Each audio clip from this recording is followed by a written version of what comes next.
Thank you so much for that very kind introduction. And thank you also for coming today to this lecture. There are many historians here who know much more about the year 1918, especially here in Ljubljana, than I know. So I hope what I tell you will be interesting, but for many of you it might not be that new. And I apologize to Starega because he's heard one of the stories I'm going to tell probably more than once. Also, I want to thank Dasha and Jerne for the kind invitation. I love coming to Ljubljana. It's really one of my favorite places in the world, and the opportunity to speak here is even better. And also, I'm really very happy that my book has been translated into the Slovene language. That, personally to me, means a great deal. So I will give this lecture, and I have a few slides, but nothing very impressive. So just to illustrate a few points. So when the Habsburg monarchy collapsed in November of 1918, the political history of Central and Eastern Europe changed dramatically. Without question, this moment in history remains highly significant, even today, or especially today. For the governments of many of today's states, 1918 was a brilliant moment of new foundations, new beginnings, and for some people, a moment of national and social emancipation. For those people who see November of 1918 in this way, as a moment of long-awaited emancipation, this date represents a fundamental break with the past, a moment in which social and political developments that were not possible before suddenly became possible. For many of today's state governments in Europe, states that call themselves nation states, this story or narrative of national emancipation still provides important legitimation for their existence.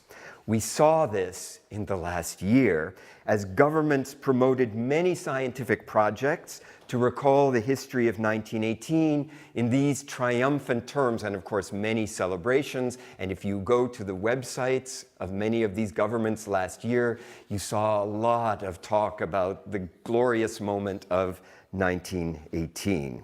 For them, 1918 was and remains today a glorious moment of emancipation and new beginnings. And it's interesting that we're not even talking about social revolution here, like the Russian Revolution, for example. That's not important or as important to this date. It's really the question of national emancipation. But this exciting idea of emancipation is not the only way to view November 1918. There are other darker ways to see it. For many people, in many ways, 1918 was not a moment of profound change. Rather, it was a moment of continuity with a terrible recent past. Especially if we look at the experience of most ordinary people struggling to survive in November of 1918, we would not see this moment as a moment of profound or positive change. Rather, we see it as simply a continuation of the extreme suffering that had already gripped Austrian society for over 4 years. The creation of new nation states did not change people's daily lives. Or at least it didn't change it very much. Continuities with wartime losses, physical, psychological, and emotional suffering, with anxiety, uncertainty, instability, and really misery in daily life, often continued for several years after 1918. So, if we think in terms of society, the end of 1918 did not bring much of a change. And as I will explain in a moment, in some ways, 1918 made things worse. Yet even if we focus only on the exciting creation of the new states, let's see, Yeah, there's Austria-Hungary. No. Even if we focus on the creation of the new states, we may find many more continuities with the past than the new or present-day nationalists and their governments of those states would like us to see. In the years following 1918, many politicians and journalists remembered the Habsburg monarchy as an oppressive power that had to be overthrown in order to achieve national emancipation. Already in December 1918, only 1 month after the end of the war, Thomas Masaryk, the first president of the new Czechoslovakia, wrote that, quote, "On the whole, great multinational empires are an institution of the past, of a time when material force had been held high and the principle of nationality had not been recognized because democracy had not been recognized."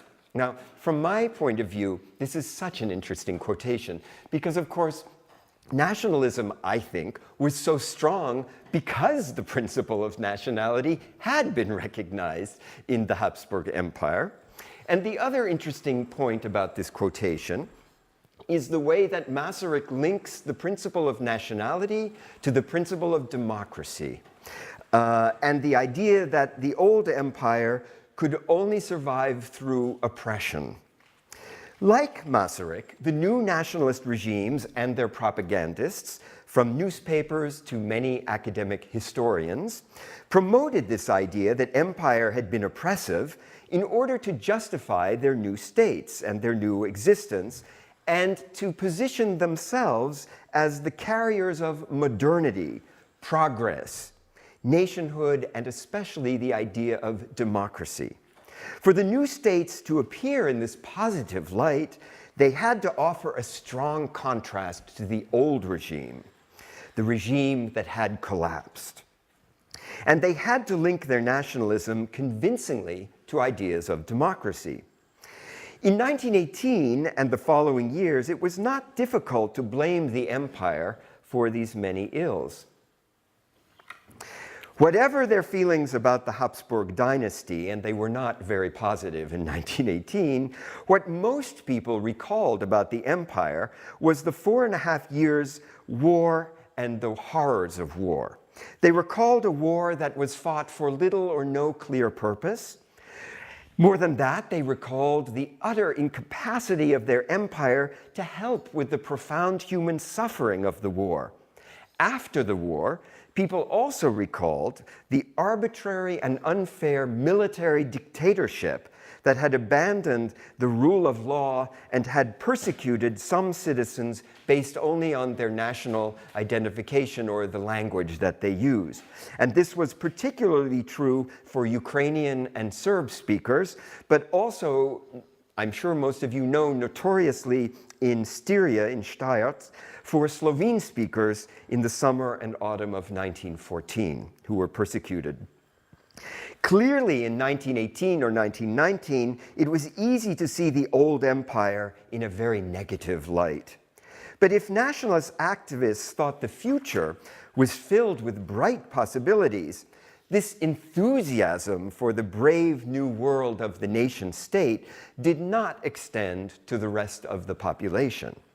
It was more difficult than we would like to admit today for many people to imagine that their future would be any better or any different from the recent past. In the rest of my lecture, I'm going to discuss 5 ways, I will try to do it very quickly, in which continuity was more important than change in 1918. And then at the end, I'm going to pose a question to you about your relationship to what I call Slovenia's imperial past. So the first point I want to make about continuity has to do with the suffering of most of the population. People in many former territories of the Habsburg monarchy continued to suffer from wartime malnutrition, thanks to a lack of adequate food supplies.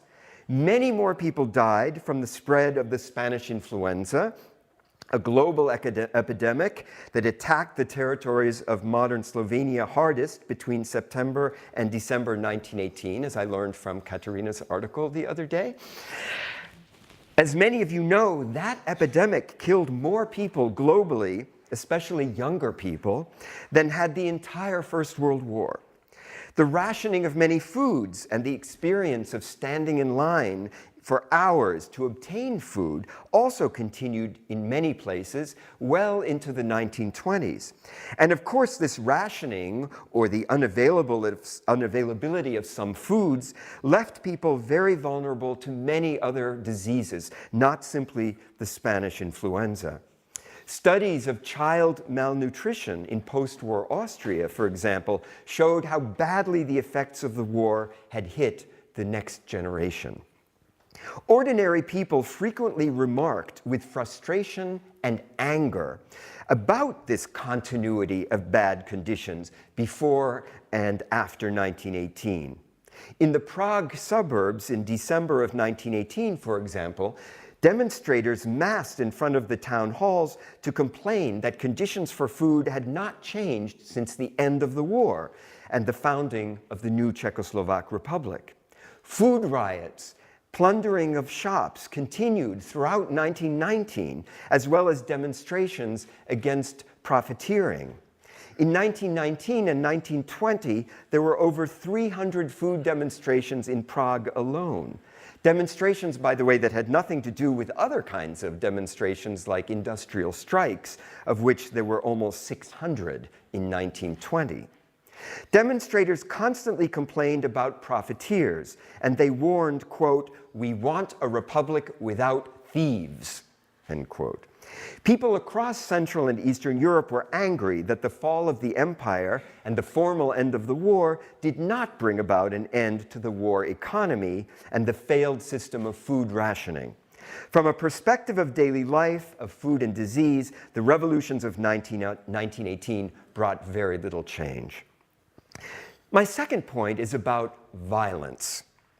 Although the war officially ended in November of 1918, many regions of the former Habsburg monarchy, as you know, including some regions in the new kingdom of the Serbs, Croats, and Slovenes, continued to suffer from paramilitary violence that usually targeted civilians.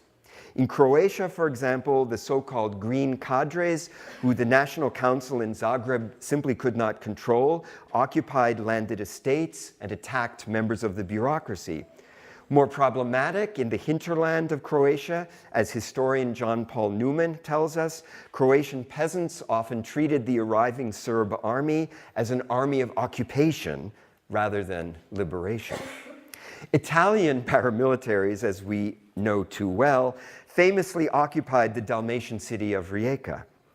A brutal war in today's Poland and Ukraine continued until 1923 between the new Polish Republic, the new Soviet Union, and the short-lived West Ukrainian Republic that was defeated.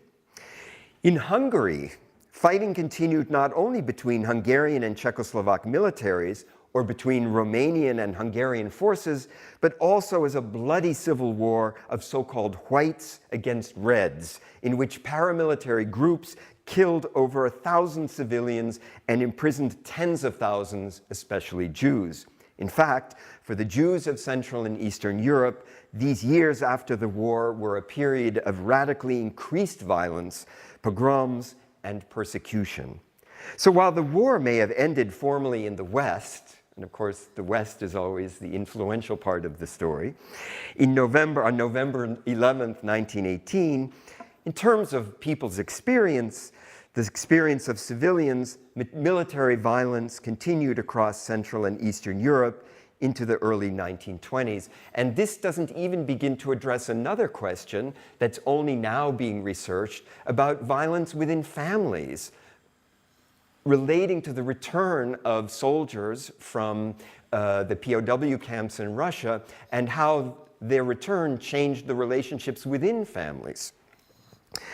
That was my second point, violence. My third point about continuities has to do with what kind of regimes people wanted or imagined or expected should replace the old empire.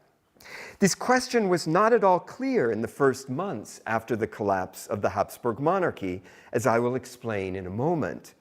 Today, we look at the map, and we think, well, it must have been obvious what states should replace the territories of the Habsburg monarchy. But just as they do today, I think people often imagine the future in the familiar terms of the past. So, most people's visions of the future resembled the past more than the map of Europe as we know it. Here's a typical story to illustrate what I mean. In July and August of 1918, right before the collapse of the Habsburg monarchy, a Viennese socialist journalist named Robert Schoy traveled to Bohemia to explore the conflict between the Czech and German nationalists there. It was rather last minute, if you think of it. July of 1918, there wasn't much left to explore, but in any case, in Bohemia, he met with many politicians who spoke of an upcoming radical political transformation. But Robert Schoy also spoke with peasants, with teachers, and small business people in villages. One peasant near Budějovice explained to Schoy that soon the Kingdom of Bohemia would become autonomous, much like the Kingdom of Hungary. And this act would make the Czechs free. This peasant also explained that, of course, the autonomous Kingdom of Bohemia would have a Habsburg as its king. So I don't think that many people wanted or expected or imagined that their territories should become part of a new nation state.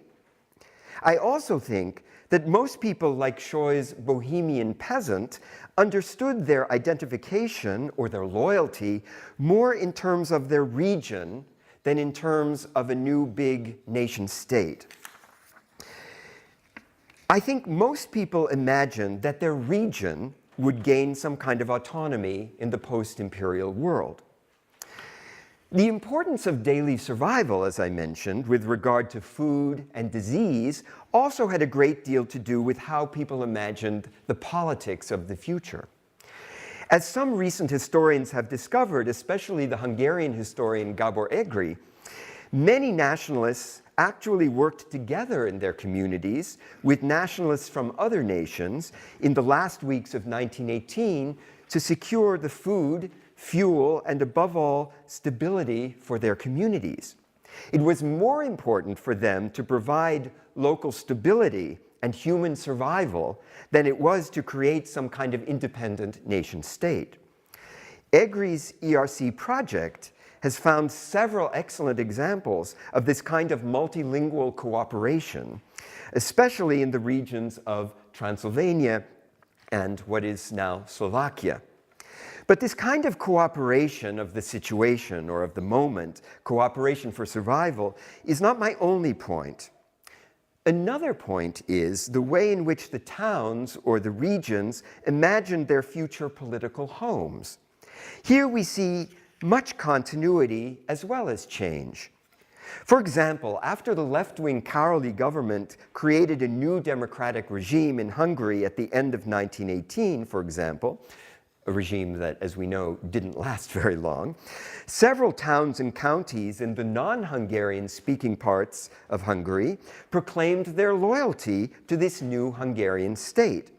I think they imagined that their region would now enjoy some political and national autonomy within a more democratic Hungarian state. As in the past, they saw themselves as part of a political Hungary, and they did not imagine themselves within the nation states of Romania or Czechoslovakia. Similarly, the German-speaking community of the town of Černovic, or Černivci today, wrote to the Romanian government in Bucharest in 1918 to proclaim its loyalty to the new rulers, in exchange for the traditional rights to maintain the German language in their schools and other independent cultural and economic associations in their city. This example makes two interesting points about continuity in 1918. First, the German-speaking community of Černivci apparently did not see itself as part of a larger German nation, but rather as the Germans of the region, the Germans of the Bukowina. In the second place, the German community of Czernowitz imagined that it was simply exchanging the Austrian Empire for the Romanian Empire. And the new Romanian Empire would give it the same language and cultural rights as the old Austrian Empire had given it. In this, the German community later learned it was mistaken. The new Romanian rulers saw their state as a Romanian national state with no possibility for different groups to have different cultural rights. Yet another point about continuity in people's expectations for the future has to do with the regimes and rulers in 1918 that tried to replace the old empire, but which eventually failed and collapsed themselves. And you may not have ever heard of some of these short-lived new states, like, for example, the Republic of Western Ukraine, or, these are some of my favorites, the Republic of German Bohemia or the Republic of Southern Bohemia. Now, some of these regimes lasted only for a few weeks. Some of them survived for a few months. But while they existed, the people they governed treated them as if they were permanent. And, sorry, Rock, here's the story I have to repeat.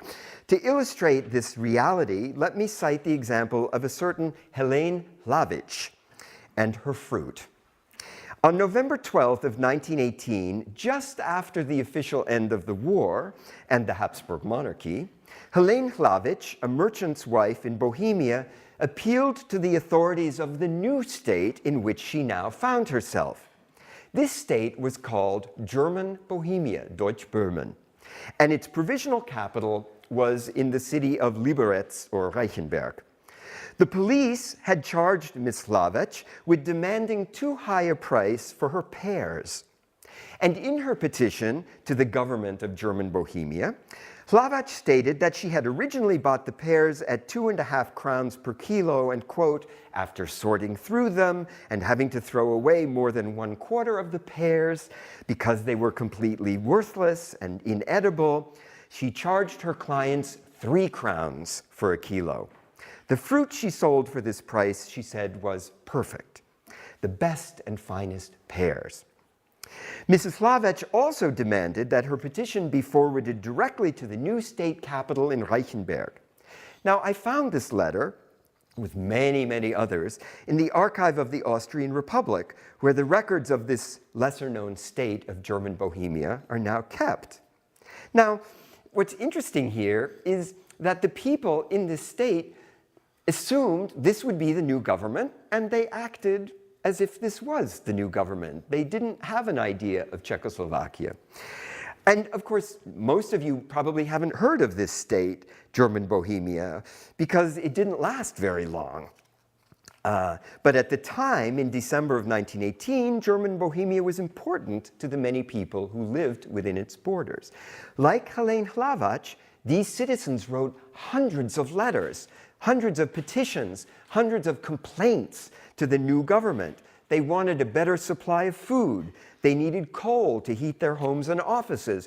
Women from border towns complained that their husbands were being forced to serve in the new Czechoslovak military, although they were not citizens of Czechoslovakia, but of German Bohemia. All in all, we can see that many people did not expect that the state of Czechoslovakia would come into being. But they expected a continuation of some other states, with usually the former Austrian imperial officials now working for the new regional states. That was along point number 3. Now point number 4. Many political and administrative structures changed very little after the fall of the Habsburg Empire. The new states that replaced the Habsburg monarchy adopted many of the empire's institutions, structures of administration, cultural policies, law codes, and this adoption of the old system could be seen especially in the new school systems and in the legal codes of the new states and also in their administration. If we think of Poland, for example, it's not until 1931 that the Republic of Poland develops a new law code to replace the Habsburg law code in Galicia. And this should not surprise us. The new states had to impose their rule very quickly and effectively, so it was usually easier to adopt the existing codes and systems rather than to develop something new. But there is another way to see this question. When nationalists proclaimed the idea that their new states would be different from the old empire, they pretended that they themselves had no connections to the old imperial state. But very often, it was the nationalists themselves who had formed the administration in parts of the Habsburg monarchy. For example, the Czech nationalist political parties had largely controlled the provincial bureaucracy of Bohemia before 1914, just like, for example, the provincial bureaucracy in Carniola, in Krain, had been in the hands mostly of Slovene nationalist parties. So why should the nationalists who created the new Czechoslovakia or the new Yugoslavia want to change this situation? We can see other examples of this continuity in the militaries and the bureaucracies of the new states. Many of these new states employed or kept some of the most hated figures of the wartime empire, especially the high military officers or police officials, to staff their new institutions. And I know especially in Prague, there were constantly complaints that people associated with the old empire were now parts of the new bureaucracy running the new Czechoslovak Republic. So by now, I hope I have persuaded you that 1918 and the collapse of the Habsburg monarchy was not the big break with the past that has usually been presented by the nation states that replaced it. Now, let me take these arguments further with a fifth point. In my view, this is just my opinion, these new states themselves behaved like empires, what I call little empires, because they weren't as big as the old empire. Why do I say this? Let us consider the states that replaced the Habsburg monarchy or took some of its territory after 1918. So Austria, Czechoslovakia, Hungary, Italy, Poland, Romania, Yugoslavia. Each of these states called itself a nation state, even if Italy also had an overseas empire. And as nation states, they claimed to be the political and territorial embodiment of ethnic nations or cultural nations. But in this ethnic or demographic sense, as we all know, none of these states was a nation state. Like the Habsburg monarchy, each of these states was a multinational state. Each had sizable populations that the state categorized outside of the ruling nation. In Poland and Romania, for example, over a third of the population did not even speak the national language or practice the national religion. In Czechoslovakia, no single ethnic group counted for even 50% of the population, unless you count Czech speakers and Slovak speakers as part of the same nation, a claim that Slovak nationalists disputed.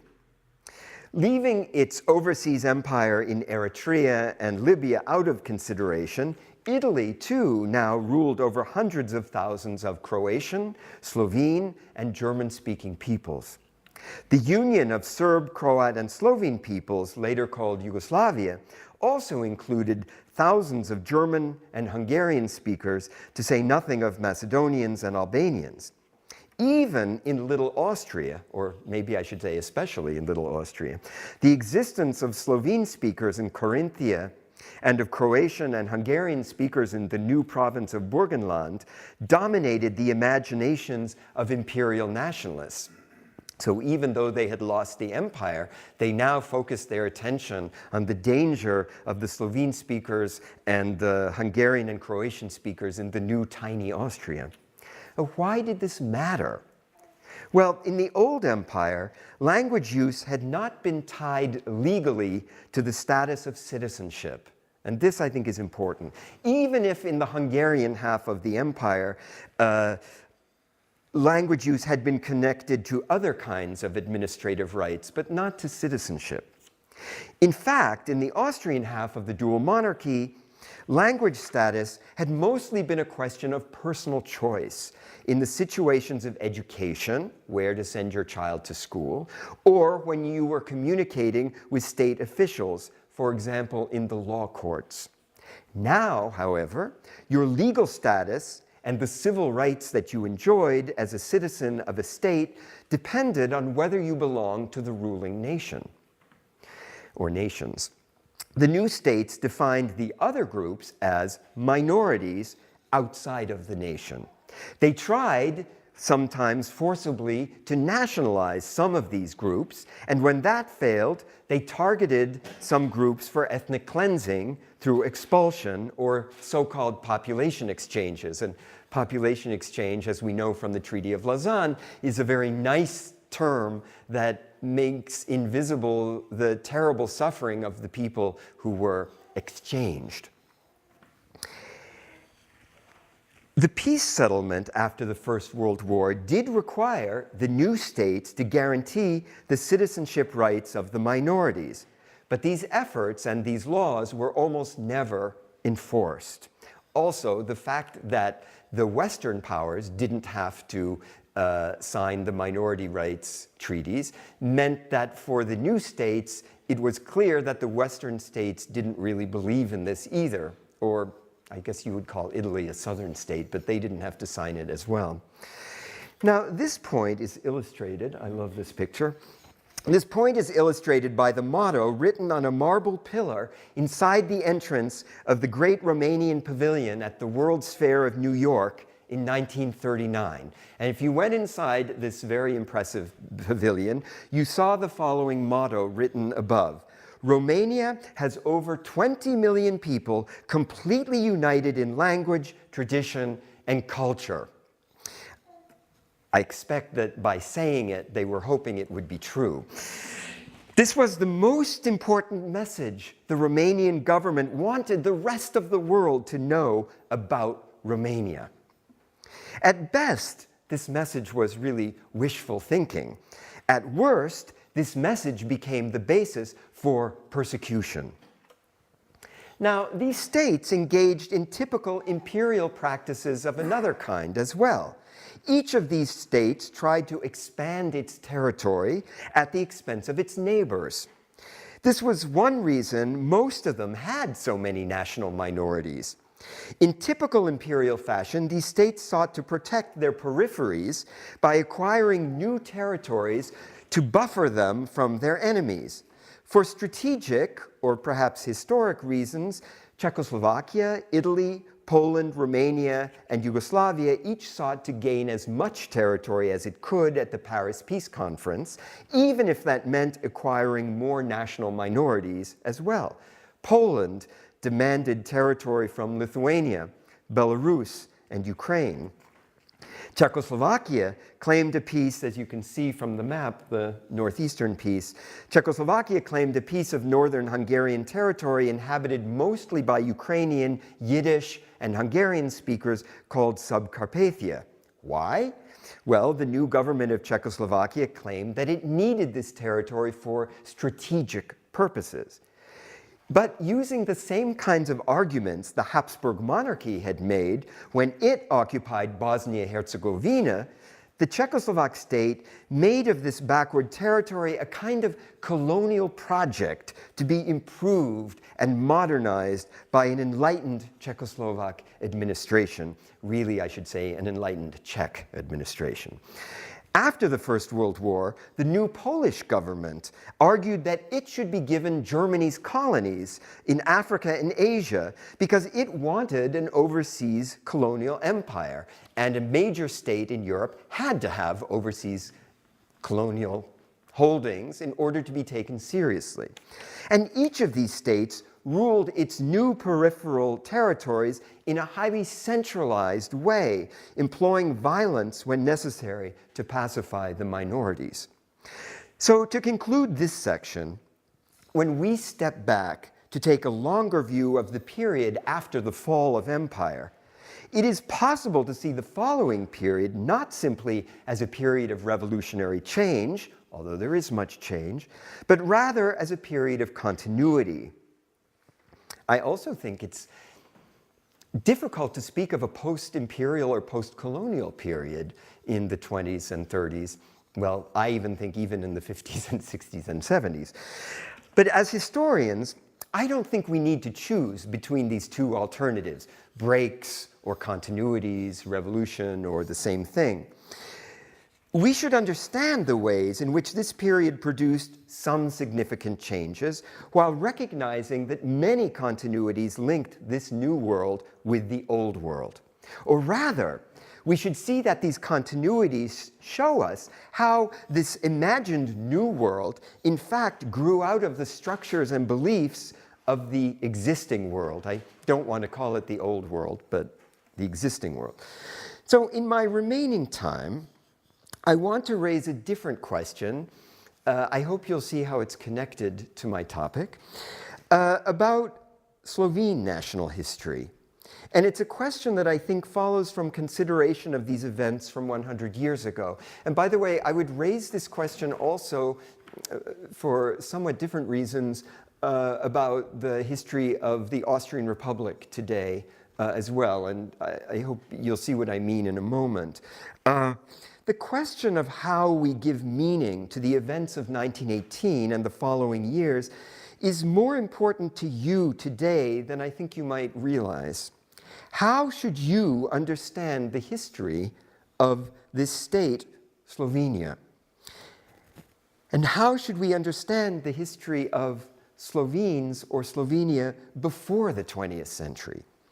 If we see the fall of the Habsburg monarchy as the moment of radical change, if we see it as the moment of national emancipation, then I fear that we will create a very narrow interpretation of the Slovene past, one that ignores what I call the imperial dimensions of Slovene history. And again, I want to say that when I saw, many of you may have seen the new House of Austrian History in Vienna that was just created. It's in a very small room and it's quite packed, but it's interesting to see how the organizers, in many ways it's a very good exhibition, but the history of Austria starts in 1918, as if all the things that came before somehow are not meaningful for shaping the way in which people then develop their history after 1918. And I find this problematic, but I don't know how to solve this problem.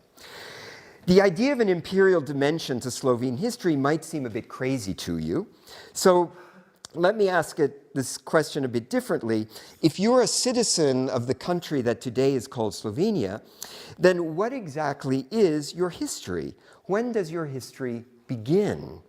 Does your history begin in 1991 with the creation and recognition of a fully independent state called Slovenia? You might think that this history begins in October of 1918 with the brief proclamation of the state of Slovenes, Croats, and Serbs within the Habsburg monarchy in Ljubljana and Zagreb. Or you might see the origins of this history in the decision to create the Federal Kingdom of Serbs, Croatians, and Slovenes, later called Yugoslavia, a state that, of course, also included people who did not call themselves Serbs, Croats, and Slovenes. But does this history extend before 1918? And if so, in what way, in what context? Nationalists used to say that their nations did exist before 1918, but they were oppressed by the empire that ruled them. They often referred to the Habsburg monarchy as the prison of the peoples. And I often say that, in fact, it was the nation states that became the prisons of the people because of the ways they treated the minorities. Since these new states forced their people to define themselves in a nationalist way and made their rights dependent on national identity. But also, I think we forget how much the idea of empire and nation went together in the 19th century, that these ideas did not develop apart from each other, but rather that the empire created the conditions for nationalist movements to develop, and then, as I said, for the nationalist political parties to gain some power in the different regions. So there must be some kind of history before 1918. And let me return to a bigger question. Before 1914, most Slovene speakers in Central Europe were citizens of the Austrian half of the dual monarchy. In 1900, this Habsburg state covered the second largest territory and had the third largest population in Europe. Perhaps these Slovene-speaking citizens identified more with their home region, Carniola, the coastal provinces, Istria, Carinthia, Steyr, than with the empire as a whole. But their place in the empire gave them access to some transnational and global networks or connections that made them an imperial people, and especially the global networks. Slovene speakers in Trieste and the neighboring regions were often implicated as workers or sometimes entrepreneurs in global networks of commerce that linked Trieste to Asia and Latin America, even if they worked in the shipbuilding yards or the docks. Many Slovenes were also crew members or officers on ships of the Austrian Lloyd that regularly traveled to the port cities of the Levant in the eastern Mediterranean. After the opening of the Suez Canal, they regularly traveled to India and East Asia. And as Alison Frank discovered, they smuggled cocaine from Trieste to India, but that's a different story. Slovene speakers, even from small villages inland, were also linked to other kinds of global networks. For example, as you all know, they were migrants in very large numbers who left extreme poverty in the Habsburg monarchy to go to the Americas or other destinations. And some of these people returned to Austria, carrying their experience and their knowledge and sometimes their newly created wealth back to the Slovene-speaking regions of the monarchy. Others established new communities and new forms of a Slovene identification in the New World. So today, we historians are debating, for example, the ways in which, and Italy is, I think, a good example here, the ways in which Italian migrant or settler communities constituted a different kind or a different form of imperial colonization from the British model and the French model. Many historians and many Italian politicians in the 19th century saw these communities of migrant settlers as a different but effective form of the Italian state's exercising its global interest, even as a kind of Italian colonization. Historians of Genoa, especially the city of Genoa, have noted the presence of Genoese ships and settlers and businesses in Asia and the Americas as a different kind of empire building from the usual models of Britain and France. So I've been thinking recently, why not consider Austrian or Slovene history in this light as well? So I want to end my lecture with this question that might seem far from my topic of continuities and breaks in 1918. Is this Slovene history not also the history of this empire? Are you not, so to speak, or your history implicated in this empire?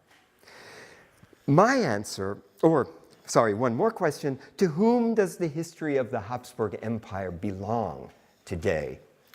Certainly not to today's Austrians, I would say. My answer to all these questions is it doesn't belong to any national group or state after 1918, but rather to all, and they should claim this history. The nationalist histories of today's successor states begin in November of 1918, but what a narrow and unconvincing way that is, I think, to look at history. So thank you very much for your attention this morning.